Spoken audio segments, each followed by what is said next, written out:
Welcome, everyone, to another episode where we dive into everything related to learning and mastering the English language. My name is Jason, your host, and I'm so excited to be here today with a very important topic. It's something that almost every English learner faces at some point in their journey. I understand English, but I can't speak. Now, if you're listening to this, I'm sure you've experienced that frustrating moment where you can understand someone perfectly in English. You follow along in conversations, you grasp what's being said in movies, or even understand complex instructions at work. But when it's your turn to speak, suddenly your mind goes blank. The words get stuck in your throat, or worse, you second guess every sentence you try to form. Sound familiar? If so, you're definitely not alone. Today, I'm going to take you through why this happens and, more importantly, how to overcome it. This podcast is going to be loaded with practical advice, real world examples, and concrete tips that will help you unlock your speaking potential. So, whether you're listening on your morning commute, cooking dinner, or just relaxing at home, stay tuned. Let's start by breaking down why so many learners of English can understand it, but have trouble speaking. This is something that happens across all languages, not just English. Think about this. Have you ever heard someone say, I understand Spanish, but I can't speak it? Or, I get what they're saying in French, but I don't feel confident enough to respond? This is a global challenge. Why does it happen? First, there's a key distinction between passive and active language skills. Passive skills involve receiving information, like listening and reading, while active skills involve producing information, like speaking and writing. Listening is easier because it's a one-way street. You're just absorbing information and your brain is processing it, but there's no immediate pressure to respond. On the other hand, speaking requires several things to happen all at once. You need to find the right words, put them in the correct order, and pronounce them clearly, all while under the pressure of the moment. And if English isn't your first language, your brain is doing all this in real time while trying to translate from your native language to English. No wonder it feels hard. Let's say you're in a situation where someone asks you a simple question, like, how was your weekend? Now you understand this question perfectly. You know they're asking about what you did during the past 2 days, but suddenly, when it's your turn to respond, you freeze. You know the words are there somewhere. You might even know how to respond. My weekend was great. I went to the park, had lunch with a friend, and watched a movie. Simple, right? But here's the thing. Your brain starts analyzing every word. Is went to the park the right way to say it? Should I use a more complex sentence? How do I pronounce that word? All of this overthinking slows you down. But think about this.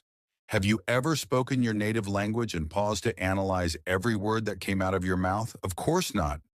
That's because speaking your native language is automatic. It's reflexive. And that's where we want to get with English. We want speaking to feel natural, easy, and automatic. So how do we do that? Many English learners think the reason they can't speak is because they don't know enough words. While vocabulary is important, confidence is just as crucial, if not more so. Even if you know a lot of words, if you're not confident enough to use them, they'll just stay locked in your brain. Here's a real-life example. There was a study conducted by a language learning institute, and it found that students who were more confident in speaking, whether or not their grammar was perfect, had far more successful conversations than those who had perfect grammar, but hesitated constantly. The confident speakers were able to convey their message more effectively, even if they made small mistakes. In fact, 78% of participants said they preferred speaking with someone who was confident but made mistakes over someone who spoke perfectly but hesitated a lot. One way to boost your confidence is to practice speaking without the pressure of a real conversation. This might sound strange, but one of the best ways to do this is to talk to yourself. Yes, I said it. Talk to yourself in English. Start small. Describe what you're doing. For example, if you're cooking dinner, Narrate the process in English. I'm chopping onions. I'm boiling water for pasta. This gets you used to forming sentences in real time. Another fantastic method is to shadow native speakers. Find a YouTube video or a podcast where someone is speaking in English. Pause the video every few seconds and repeat exactly what they said. Mimic their pronunciation, rhythm, and intonation. This is called the shadowing technique, and it's been proven to help language learners become more fluent and confident speakers. Building your speaking skills doesn't happen overnight. It's like learning to play an instrument or working out at the gym. It takes consistent practice over time. But the key here is consistent practice. If you only practice speaking once a month, progress will be slow. However, if you dedicate just 10 to 15 minutes every day to speaking out loud, whether you're practicing by yourself, with a language partner, or through a language exchange app, you will start to see results. Here's another important statistic. In a study conducted by Cambridge University, language learners who spoke for just 10 minutes a day over a 3-month period improved their speaking skills by an average of 45%. Think about that for a second. Just 10 minutes of speaking practice a day can lead to almost 50% improvement in your fluency over 3 months. That's powerful. Now let's talk about some common mistakes that learners make when trying to speak. One of the biggest mistakes is focusing too much on grammar. Yes, grammar is important, but when it comes to conversation, communication is more important.